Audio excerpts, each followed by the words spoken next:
மத்தேயு நற்செய்தி அதிகாரம் 11 இறைவார்த்தை 25.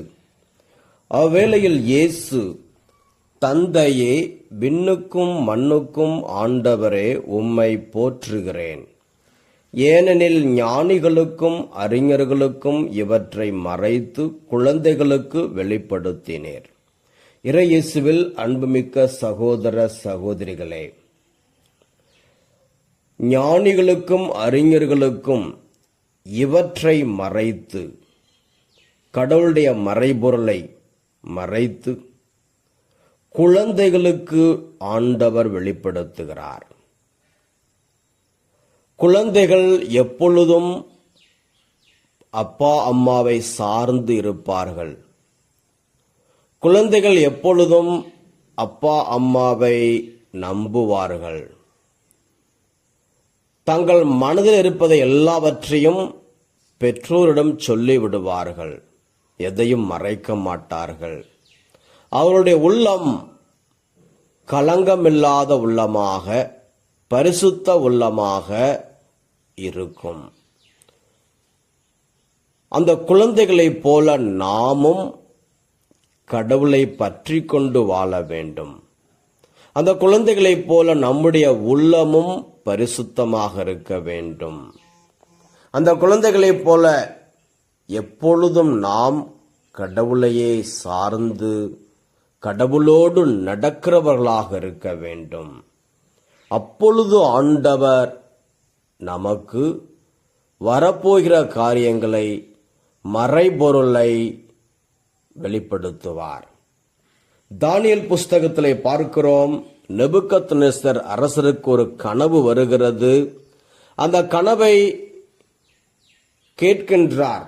மந்திரவாதிகளையும் சூனியக்காரர்களையும் இன்னும் மாயவித்தக்காரர்களையும் கல்தேயர்களையும் அழைத்து கேட்கிறார். இது என்ன கனவு, இதற்கு அர்த்தம் என்ன என்று கேட்கும் பொழுது ஒருவராலும் சொல்ல முடியவில்லை. ஆனால் தானியேல் அவர் அரசருக்கு முன்பாக வந்து, அரசரே, இதுதான் உன் கனவு, இதுதான் அதற்குரிய விளக்கம் என்று அதை வெளிப்படுத்துகிறார்.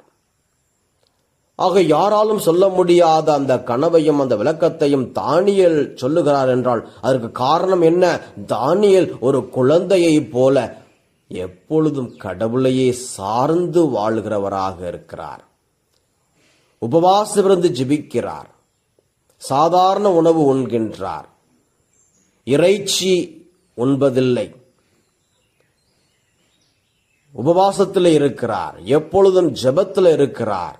ஒரு குழந்தையைப் போல தன்னையே தான் தாழ்த்திக் கொள்கிறார் கடவுள் முன்பாக. ஆதலால் ஆண்டவர் தானியேலுக்கு அந்த மறைபொருளை வெளிப்படுத்துகிறார்.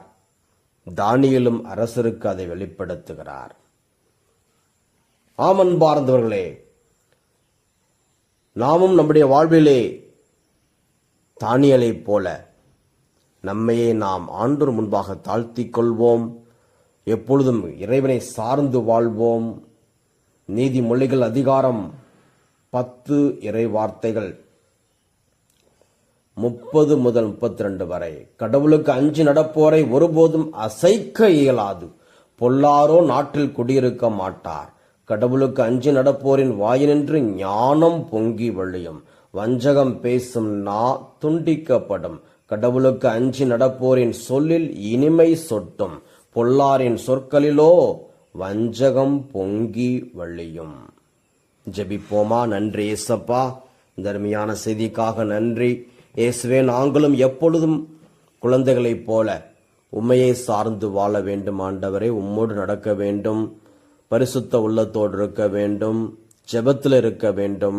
அப்படிப்பட்ட இருதயத்தை எங்களுக்கு தாங்க, ஆசீர்வதிங்க. இயேசுவே, எங்களை நல்வழிப்படுத்தும், சீர்படுத்தும், ஆசீர்வதியும்.